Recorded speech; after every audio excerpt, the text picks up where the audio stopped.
Patrice, tout à l'heure, quand on était dans l'échange avec Alain, Alain a dit, il avait raison, il a dit on est en retard, mais j'ai l'impression finalement qu'ici au Grand Rex et toutes les personnes qui sont avec nous au travers de YouTube, finalement on est en avance. Oui, on peut dire très ça. En avance. Enfin, d'abord, je voudrais vraiment remercier le public parce que, à la limite, je n'y croyais pas. Il y avait enfin, je ne croyais pas que ça pourrait se passer aussi bien. Mais quand j'ai fait les calculs, quand j'ai regardé tout à l'heure, je me suis aperçu. Alors j'ai dit, alors le pape, il s'adresse à 2 milliards 200 millions de chrétiens.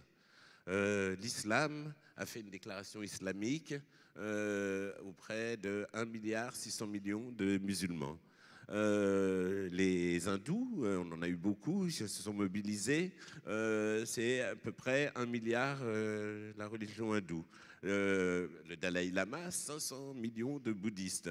Il y a aussi les petites religions, la religion juive, 14 millions, pas mal, mais il y a les Kogis, il y a les taoïstes, il y a les sikhismes, enfin tout ça. Tout le monde s'est engagé, c'est-à-dire 84% de la population mondiale est en train de se réveiller et de comprendre que c'est par la conscience et le travail sur soi, la solidarité, l'amour, l'entraide entre les gens qu'il va y avoir, qu'on va pouvoir s'aider. Alors, le discours du pape, moi je l'aime bien, il dit, attention, c'est la décroissance, quoi.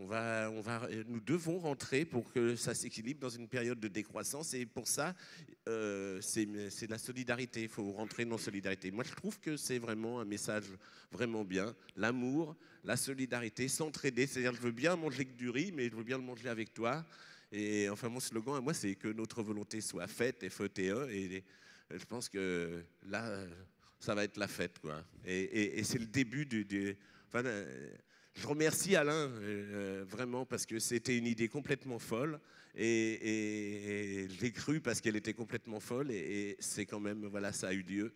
Et c'est vraiment, je sais que c'est le début d'une nouvelle ère. Une fameuse équipe à avoir porté cette organisation.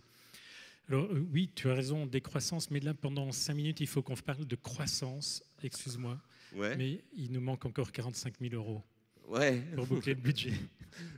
Donc, on est obligé d'en reparler parce que le challenge, c'est que demain matin, à 8 h, le budget de l'opération soit bouclé. Donc je fais à nouveau appel à votre générosité. Si parmi vous, des personnes peuvent contribuer au coût d'organisation de ces 24 heures de méditation pour la Terre, si ceux qui nous suivent sur YouTube, those who are on YouTube, you can make donation on the website, don't hesitate. N'hésitez pas de faire des donations à travers le site internet, et ça serait vraiment formidable. Non seulement, parce que c'est ce qui se passe ici, on a l'impression, moi j'ai eu l'impression de traverser toutes les spiritualités, d'appartenir à chacune d'entre elles. Et c'est pas fini. Et ça n'est pas terminé. Et donc, ça serait vraiment bien que demain matin, on puisse constater que le budget a été bouclé. Donc, je fais à nouveau appel à votre générosité. Surtout sur Internet. Je pense que la salle a déjà bien donné, mais vous pouvez faire plus peut-être. Mais sur Internet, vous pouvez faire plus, en tous les cas. Je ne sais pas où est la caméra, mais voilà. Vous êtes aussi concernés, et si vous nous regardez, c'est que vous avez envie de participer à cette aventure. Quelquefois, un don, ça peut aider. So, in English, if you can donate some money, please click on « Je fais un don » and help us to reach the amount of 120,000 €. Thank you. On peut le faire en espagnol aussi, mais peut-être tout à l'heure. Bon. Parce que les Amériques sont là maintenant. Alors, maintenant, on va partir dans l'espace. Ouais, je vais inviter Jean-François Clairvoy, Marie-Odile Monchicourt et Nathalie Meusy à nous rejoindre. Ils vont nous rejoindre, mais avant, ils vont nous rejoindre pendant quelque chose. En fait, moi, j'ai écouté il y a quelque temps Claudie Aigneret qui parlait. Alors, vous l'avez déjà entendu, la Norma, tout à l'heure, mais Claudie Aigneret, elle racontait que ces grands moments de joie dans l'espace, des grands moments, je ne sais pas... je ne sais pas comment traduire ces moments-là, d'extase. Et c'était lorsqu'elle regardait à travers un hublot la planète Terre, et en écoutant la Norma de la Calas, que vous avez déjà entendu. Et ça nous a vraiment branché. Et j'ai été la voir avec Laurent. Et j'ai demandé à Fanny, qui est là, de me faire un petit montage avec les images que nous avait données Lésa, grâce à Nathalie Musique, vous allez voir. Et on a fait un petit quelque chose. Et c'est Claudia Ingré qui parle. Et c'est la Calas qui chante. C'est encore une fois de la musique pour les yeux. Et j'espère que ça va vous plaire. Voilà. Merci Patrice. Quand on regarde depuis le hublot de la station spatiale, on voit défiler les océans, les continents avec leurs couleurs. Je crois qu'on a un rapport à la couleur qui est aussi quelque chose d'intéressant. Vous survolez le continent africain, vous avez plutôt des teintes d'ocre, d'orange. Vous survolez le continent européen, vous aurez davantage des couleurs de vert ou de noir plus foncées. Donc on reconnaît à la limite les continents, les endroits qu'on survole, au premier abord, au premier regard, par la couleur, avant d'en définir la forme ou les constructions ou la façon dont les villes sont implantées. Une particularité de cet environnement, c'est que vous avez le regard par le hublot et cette terre qui défile, mais avec un corps qui n'a plus de poids. Et ça, c'est un sentiment de liberté extraordinaire.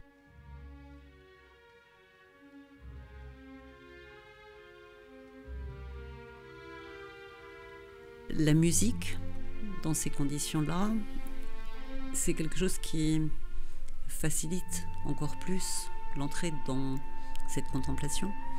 C'est un adjuvant de la contemplation, je dirais, à ce moment-là, la musique, parce que d'une part, elle vous permet de vous plonger au-delà de votre regard, et elle vous isole aussi de ces bruit de l'environnement dans lequel vous vivez. Une station spatiale, c'est une station où il y a du bruit, des ventilateurs, des machines qui tournent. Donc même si vous grappillez un peu de temps sur un emploi du temps chargé pour aller vous isoler auprès d'un hublot, la musique accompagne le mouvement et vous permet de rester dans cette contemplation isolée de facteurs extérieurs. Peut-être quelque chose qui est complètement en harmonie avec le défilement de la Terre qui était cet élément de transition vers une contemplation qui nous sort de nous-mêmes.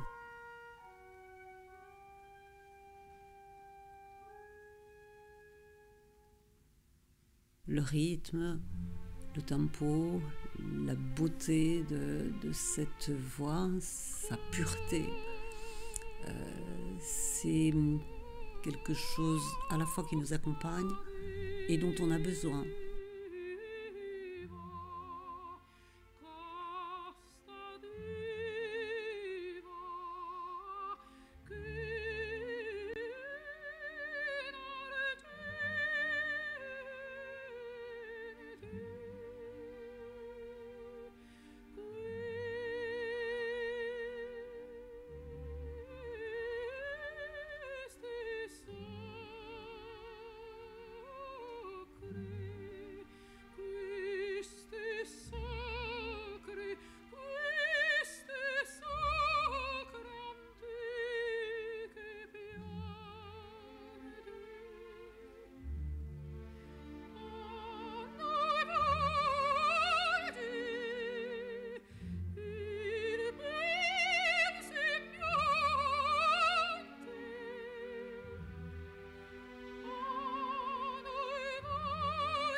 On a besoin à certains moments peut-être de se retrouver avec soi-même, et puis surtout de faire corps avec la nature si belle, dont on est à distance et dont on peut profiter avec un regard qui ne nous est pas habituel, parce qu'on est quelque part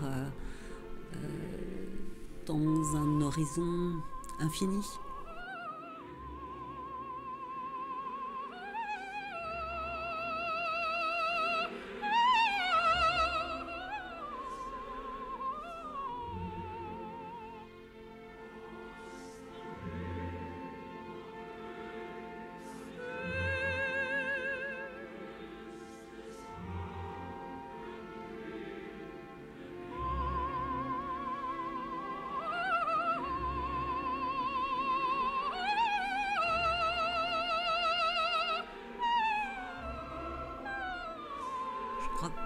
Chacun au sol a dans la tête quelque part un peu un rêve d'autres frontières, d'autres horizons, des fenêtres ouvertes. Et là, quelqu'un est allé à cette fenêtre et en parle avec ses yeux et avec ses mots. Et donc on est quelque part un peu une incarnation du rêve de l'autre. C'est à la fois une responsabilité et un bonheur de le partager et de le transmettre.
Jean-François Clairvoy, vous avez été 2 fois là-haut, dans la navette spatiale américaine. Bonsoir.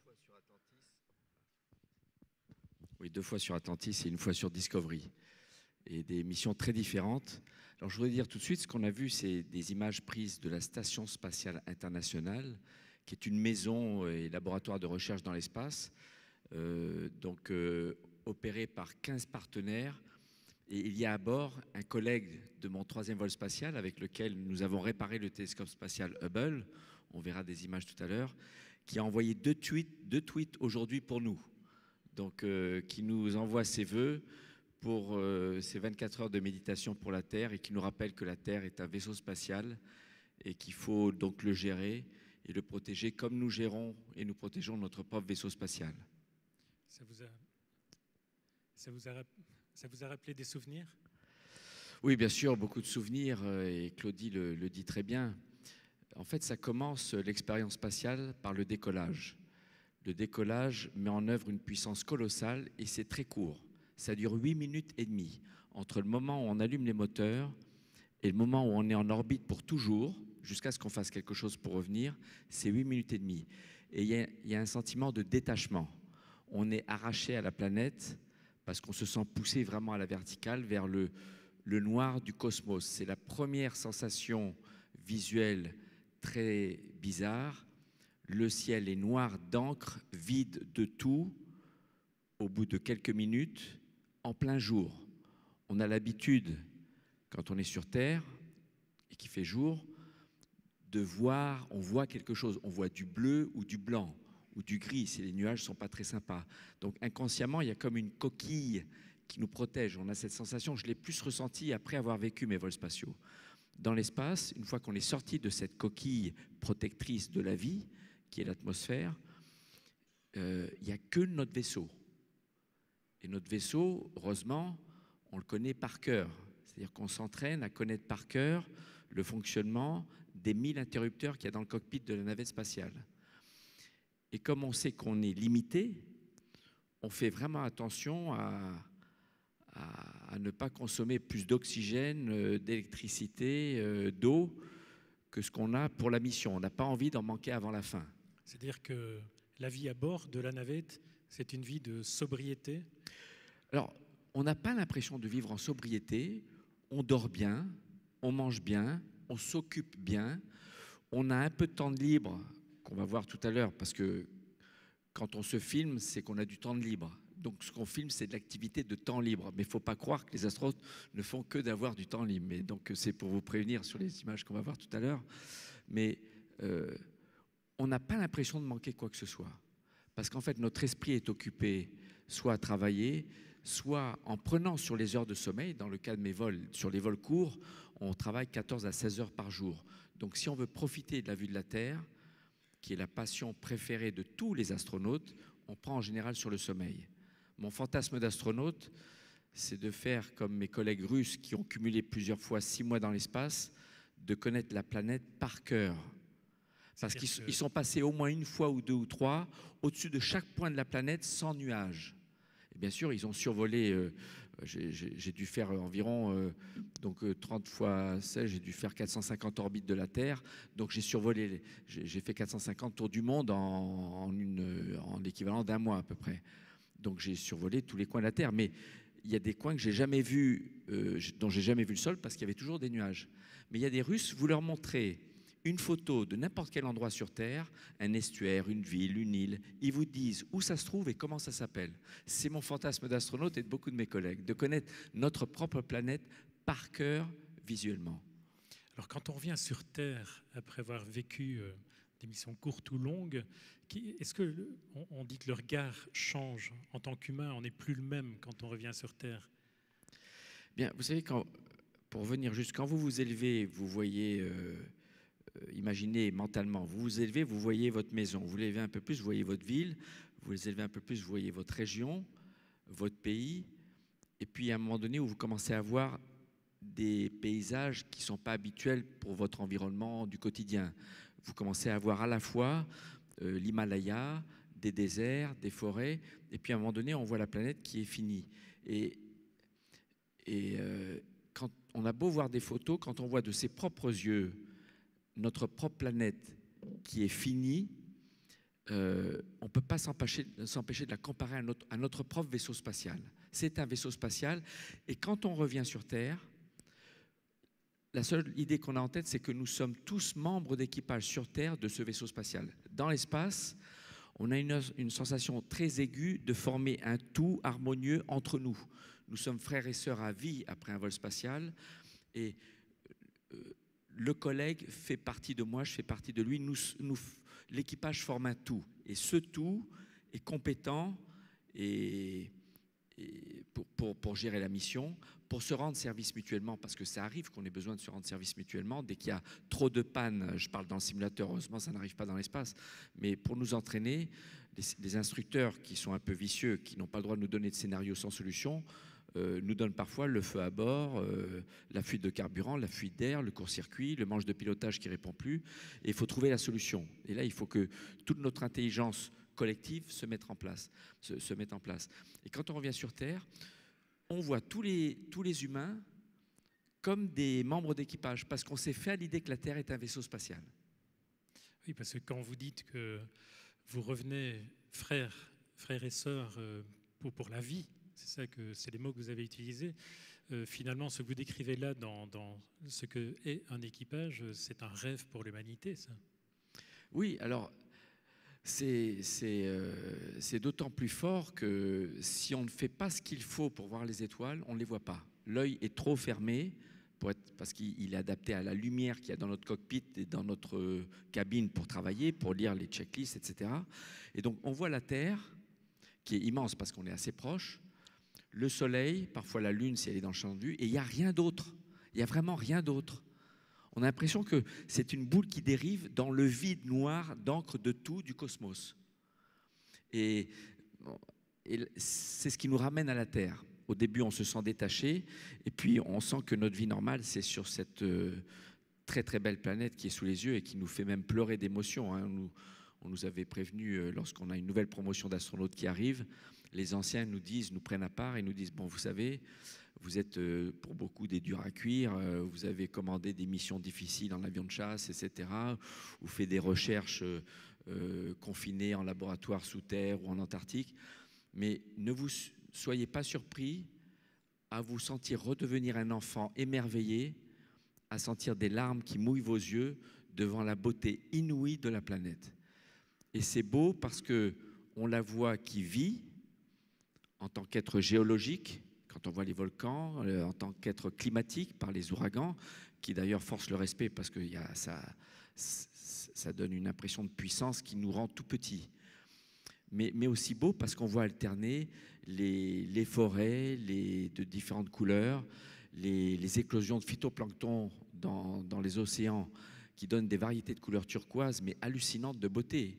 On a l'impression que c'est plus beau que ce que l'homme a jamais pu inventer. Vous prenez le plus beau peintre, le plus bel artiste, le mieux inspiré au monde, on a l'impression qu'il ne sera pas capable de créer quelque chose d'aussi beau. Et d'ailleurs, ça nous fait penser... D'abord, on se touche entre nous, on se touche physiquement, on est bien là, c'est bien nous qui vivons ça, c'est extraterrestre comme impression. Et comme disait Claudie, comme on ne sent plus son corps, on arrive à oublier qu'on a un corps. Et nous ne sommes plus qu'une conscience flottante qui admire la Terre par le hublot. Et c'est magique. Qu'est-ce qu'on voit de l'humanité là-haut? Alors de l'humanité, à l'œil nu, on ne voit rien qui saute aux yeux, sauf les dégâts sur des grandes échelles. Par exemple, je me souviens avoir vu des zones de déforestation qui se manifestent par le fait qu'à la première pluie diluvienne, là où on a retiré les arbres qui ont des racines très développées pour retenir les sédiments, les mètres d'épaisseur de sédiments accumulés au cours des âges, eh bien la première pluie diluvienne, elle se déverse dans la rivière la plus proche, qui au lieu d'avoir l'apparence de l'eau normale qui est bleu foncé depuis l'espace, eh bien sont remplis de sédiments, ça se déverse dans l'océan à plusieurs dizaines de kilomètres à la ronde, c'est 95% de la biodiversité qui meurt par excès de sédiments. Et là, c'est une cicatrice, ça fait mal. On a vraiment envie de se battre. Et c'est pour ça que tous les astronautes reviennent sur Terre avec le sentiment, le devoir d'engagement auprès d'organisations, d'associations, de fondations, en faveur de la planète. Et quand je dis la planète, ça inclut le vivant, évidemment. Hein, parce que moi, je dis rarement que la Terre est fragile, parce que quand vous voyez les volcans et les ouragans, vous dites qu'elle nous survivra et qu'elle est puissante. C'est la vie à sa surface qui est fragile, et la vie, c'est les animaux, les plantes, le phytoplancton, les cétacés, les humains, les animaux. Et elle apparaît très, très fragile. Surtout, vous avez vu sur les images, quand on regarde la Terre à l'horizon, à environ 2500 km de distance, on voit la couche de gaz que constitue l'atmosphère et qui nous permet à nous, les êtres vivants que nous sommes en ce moment sur Terre, nous dépendons d'un très très mince filet de gaz. C'est à l'échelle d'un globe terrestre que vous avez parfois à la maison ou sur votre bureau, de 30-40 cm de diamètre, c'est l'épaisseur d'une feuille de papier. Donc il faut protéger l'atmosphère. Ça commence par protéger les océans qui commence par protéger la source des rivières et des fleuves qui se jettent dedans, et qui demande de protéger les terres et les minéraux qu'il y a autour, parce que et c'est en fait toute la planète. Et quand on a vu cette atmosphère si fine dans laquelle tout est en train de se passer, les perturbations climatiques se passent dans l'épaisseur de cette feuille de papier, quand on a vécu cette fraternité, quand on a vécu cette émotion et qu'on revient sur Terre, on a quand même un peu mal à l'humanité, non ? Ça vous fait quoi de voir que toutes les solutions sont là à portée de main et qu'on n'arrive pas à franchir le pas pour les mettre en place ? Je pense en général nous sommes optimistes parce que nous sommes formatés par d'abord notre envie de devenir astronaute au départ pour candidater. On ne vient pas vous chercher, il faut vraiment le vouloir très fort. Mais lors de l'entraînement, on est formaté à toujours être optimiste et positiver quelles que soient les difficultés. On est entraîné dans le simulateur d'abord et puis après en vol, ça ne se passe jamais comme prévu. Quand il y a une difficulté, c'est une opportunité ensemble, grâce à la diversité de notre équipage, la loi de la diversité qui s'applique à la nature, on l'applique depuis plus d'une trentaine d'années dans le corps des astronautes, puisqu'on sélectionne dans un éventail extrêmement large de professions, depuis le chirurgien cardiaque, le vulcanologue, le pilote de sous-marin, l'océanographe, le vétérinaire, l'ingénieur, le pilote d'hélicoptère. Et quand il y a une difficulté, on est optimiste parce qu'on est sûr de trouver la solution. Et quand on voit depuis l'espace, notamment avec les jumelles, parce qu'à l'œil nu, encore une fois, ça ne saute pas aux yeux, mais on voit des choses qui nous déplaisent, qui sont la pure cause d'activité humaine, on est optimiste sur le fait que l'humanité, en tant que membre d'équipage, trouvera la solution pour résoudre ces problèmes et pour trouver une harmonie avec la nature à l'échelle de la planète. Et à l'Agence spatiale européenne, nous sommes une agence exemplaire en termes de coopération internationale. 22 pays à ce jour sont membres de cette organisation qui n'a rien à voir avec l'Union européenne puisqu'il y a des pays qui ne sont pas les mêmes. Et c'est d'ailleurs l'Agence spatiale européenne qui a servi de tampon, d'agence intermédiaire pour remettre ensemble les Russes et les Américains dans la Station spatiale internationale. Alors vous avez peut-être vu le début des lettres en cyrillique du vaisseau qui depuis 7 ans est le seul à monter et descendre les équipages. C'est le vaisseau Soyouz qui veut dire Union en russe. Et c'est ce vaisseau qui est toujours utilisé depuis 15 ans que la Station spatiale internationale est habitée. Il y a eu le Soyouz et la navette spatiale, mais elle a arrêté depuis environ 7 ans ce transport. Et malgré les tensions qui existent sur le plan politique, géopolitique sur Terre, il n'y a pas eu un iota de changement dans les relations internationales entre les 15 partenaires de la Station spatiale internationale qui se rendent service mutuellement à bord. Alors Jean-François, votre engagement pour l'humanité se traduit par quoi aujourd'hui ? Alors en ce qui me concerne, je suis ambassadeur du réseau Océan Mondial qui rassemble les efforts de plusieurs centaines d'associations, d'institutions qui agissent en rapport avec l'océan. Parce qu'encore une fois, l'océan, vous l'avez entendu aussi avec Paul Wenson ce matin, c'est le système de contrôle de l'environnement et de support vie du vaisseau spatial Terre, qu'on appelle, nous, dans la navette spatiale, Environment Control Life Support System. Donc, qui contrôle la composition de l'atmosphère, sa pression, l'humidité, le cycle de l'eau, la température, la nourriture qui nous permet de nous nourrir. L'océan est un acteur majeur dans tous ces paramètres. Donc, voilà, je suis donc ambassadeur du réseau Océan Mondial et je parraine aussi une association de protection de l'océan en Polynésie française qui s'appelle Te Mana o Te Moana, l'esprit de l'océan. J'ai un collègue astronaute américain vétérinaire qui est aussi parrain de cette association et l'ambassadeur est Jean-Michel Cousteau. Donc on retient tout de ce que vous avez dit, mais notamment cet entraînement que vous proposez à être optimiste et à se dire que l'équipage de la planète Terre va trouver la solution. Voilà, notre engagement, notre devoir et notre rôle, c'est de trouver la solution. Voilà. Et ne jamais se plaindre des difficultés en restant immobile, c'est agir pour corriger le tir quand on voit qu'il n'est pas dans la bonne direction. Merci beaucoup Jean-François Clairvoy. Merci de nous avoir aidé à changer notre vision et à mettre des mots derrière. Là, vous voyez les photos ici sont prises un peu grâce à notre équipage, puisque Hubble était totalement en panne en décembre 1999. Et le jour de Noël, notre plus beau cadeau, nous l'avons relâché dans l'espace, 100% opérationnel, et il a pris ces merveilleuses images qui montrent finalement que nous ne sommes pas seuls dans l'univers en tant que, je veux dire, corps céleste Je ne sais pas si la vie existe ailleurs ou pas. Il n'y a pas de preuve qu'elle existe, il n'y a pas de preuve qu'elle n'existe pas. Donc on peut croire ce qu'on veut. Mais quand on éteint toutes les lumières dans le cockpit, qu'on voit ces milliers d'étoiles à l'œil humain, mais grâce à Hubble, on voit des dizaines de milliers, de milliards d'étoiles. Et autour des plus proches, on trouve des planètes. C'est très difficile de penser qu'on est tout seul. Mais on se dit, sauvons nous-mêmes et notre planète et puis tout l'écosystème qui nous entoure, le temps qu'on trouve des visiteurs qui nous aideront peut-être un jour ou qu'on trouve une façon de vivre ailleurs. Parce que c'est écrit dans les lois de la nature et de la physique, dans 1 milliard d'années, l'espèce humaine aura disparu sur Terre. Donc il faut apprendre à vivre ailleurs si on veut pérenniser l'espèce. Mais ça, c'est une autre question. On a largement le temps et on peut reporter à plus loin. Bon, Jean-François Clairvoy, si vous parvenez à réparer Hubble, une paire de lunettes foyer 3,5 pour... Je suis désolé, je ne porte toujours pas de lunettes. D'ailleurs, à la grande surprise de mon ophtalmologiste qui me fait passer des visites d'aptitude au vol spatial tous les ans et qui, depuis 10 ans, me dit l'année prochaine, vous verrez, vous me demanderez des lunettes. Mais ce n'est pas encore le cas. Alors aujourd'hui, des dizaines de milliers de personnes se sont retrouvées pour méditer pour la Terre, pour la planète.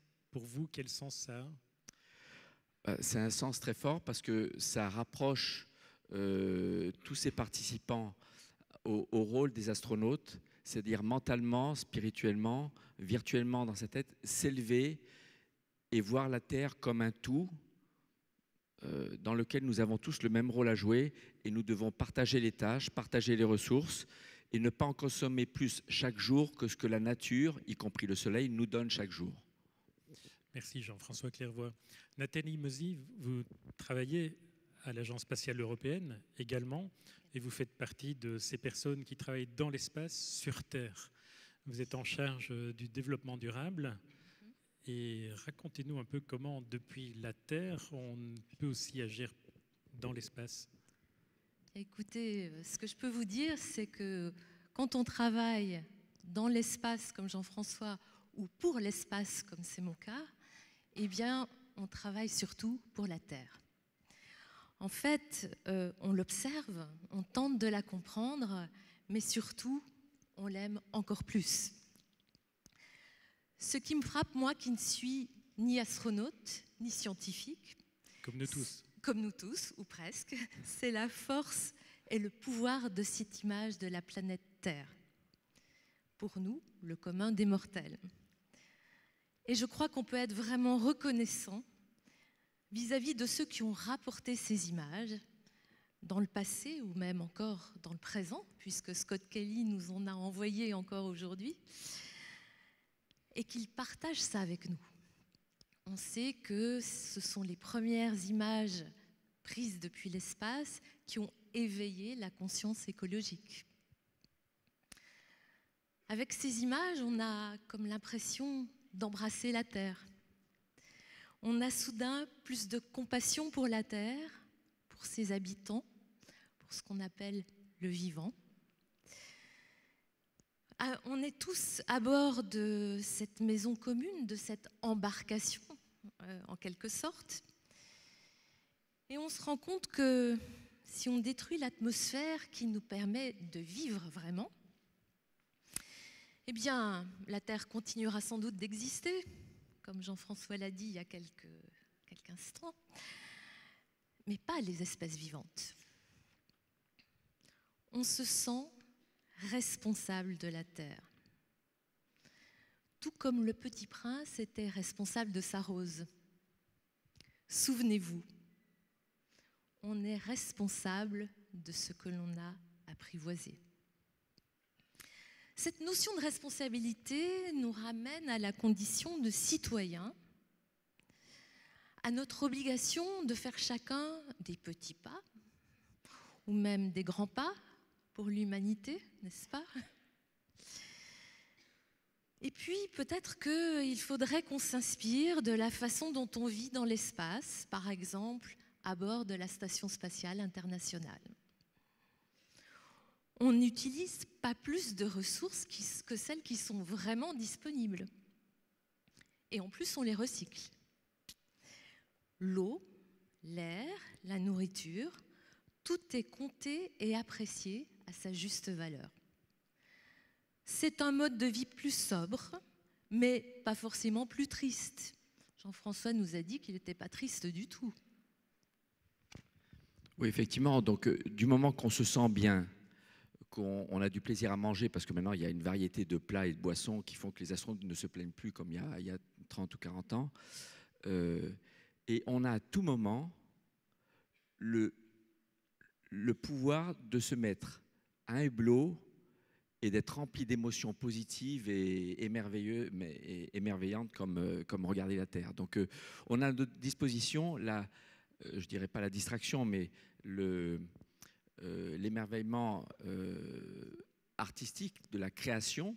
On ne sait pas qui a créé, mais en tout cas, il y a quelque chose qui a été créé qui est tellement beau qu'on n'a jamais le blues. Alors, en plus, quand on est... par exemple, en train de faire du vélo pour faire du sport. On fait du sport tous les jours. C'est important de faire du sport. Il faut équilibrer et avoir un corps en harmonie. Mais une fois, j'étais dans la navette spatiale, dans le cockpit, en train de pédaler. La navette était sur le dos et en travers. Elle orbitait en travers. Et donc, par les deux grands hublots de qualité optique du plafond du cockpit de la navette, je voyais défiler la Terre dans le sens de mon pédalage. J'avais l'impression que c'était mon pédalage qui me faisait défiler autour de la Terre, et j'avais dans les oreilles en stéréo la musique du Grand Bleu. Ah là, j'étais aux anges. On ne peut pas être triste. Pas du tout. Bien, vous voyez, la sobriété peut ne pas être triste. Alors, je voulais vous poser une question. Est-ce que vous savez que jusqu'à peu, l'environnement était appelé la partie prenante silencieuse, et que la Terre n'avait même pas de statut juridique propre? Eh bien, depuis 2014, la Terre a été reconnue comme plaignant par la Cour européenne de justice. Donc l'environnement ne restera donc plus longtemps silencieux, on va enfin considérer sa voix. Et puis, ce qui est réjouissant, c'est qu'il y a d'autres initiatives dans ce sens qui ont vu récemment le jour. Le débat planétaire citoyen, en vue de la COP21 d'ailleurs, la Déclaration des droits de l'humanité et le condominium de la Terre.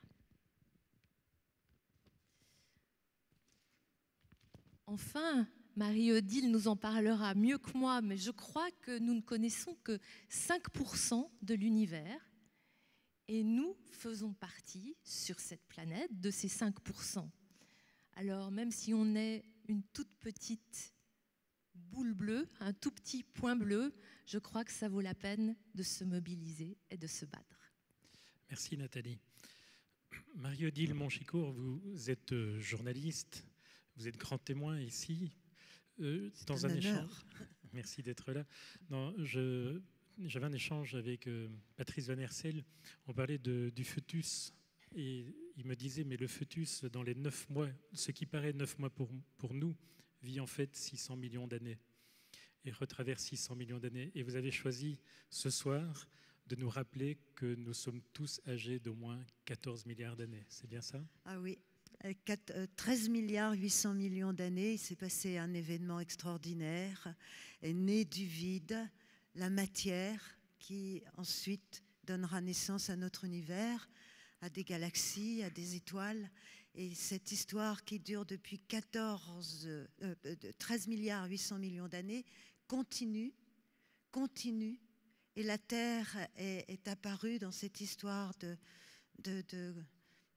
d'organisation de la matière qui sont, pour les scientifiques, vraiment des interactions physiques, chimiques, et puis biochimiques, et puis tout ça, ça forme des planètes, et puis sur la planète Terre, parce qu'il y a eu des événements tout à fait précis, extraordinairement précis.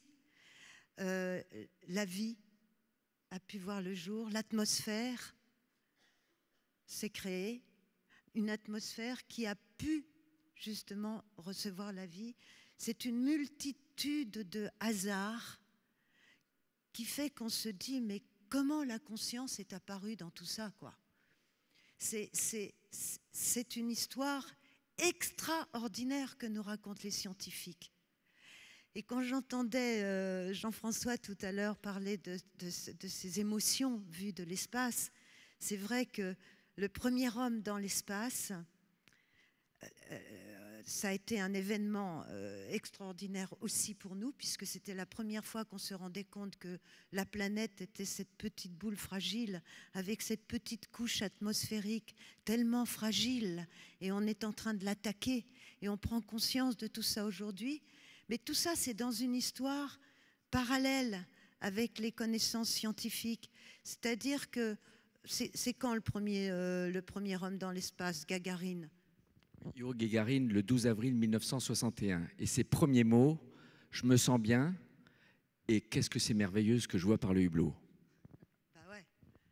Alors en 64, il s'est passé un événement. On a découvert le rayonnement fossile de l'univers. C'est-à-dire qu'on a découvert ce rayonnement qui date de 13 milliards 800 millions d'années. C'est comme quand on fait exploser une bombe, eh bien, il y a un rayonnement qui se perpétue. Eh bien, on a découvert le rayonnement du Big Bang. Et c'est en 64 seulement que la théorie du Big Bang a été admise par le corps scientifique. Donc ça veut dire que c'est très récent. Et ça correspond à peu près où l'homme, justement, se hissait vers l'espace. Et puis en 64, il s'est passé une autre chose extraordinaire. Il s'est passé qu'il y a des scientifiques qui ont prévu l'existence du boson de Higgs, c'est-à-dire cette première particule qui vient d'être découverte en 2012 et qui donne de la masse à la matière. S'il n'y avait pas le boson de Higgs, eh bien le boson, nous n'existerions pas. Les particules n'existeraient pas, les particules n'auraient pas de masse, donc l'univers n'existerait pas. Et c'est en 64 que cette particule a été prévue par Peter Higgs et François Englert et un troisième dont le nom m'échappe ici, vous m'en excuserez. Et ce qu'il y a d'extraordinaire, c'est que 50 ans plus tard, on photographie la naissance de l'univers et on découvre le boson de Higgs. C'est-à-dire que la même année, moi je trouve ça extraordinaire, et tout ça, c'est l'histoire qui se perpétue, et nous, on est là dans cette petite planète qui continue, et on se rend compte que finalement, l'espèce humaine a une durée de vie extraordinairement courte, et on prend conscience de l'importance que nous pouvons avoir justement dans la continuité de son histoire, grâce à cette conscience.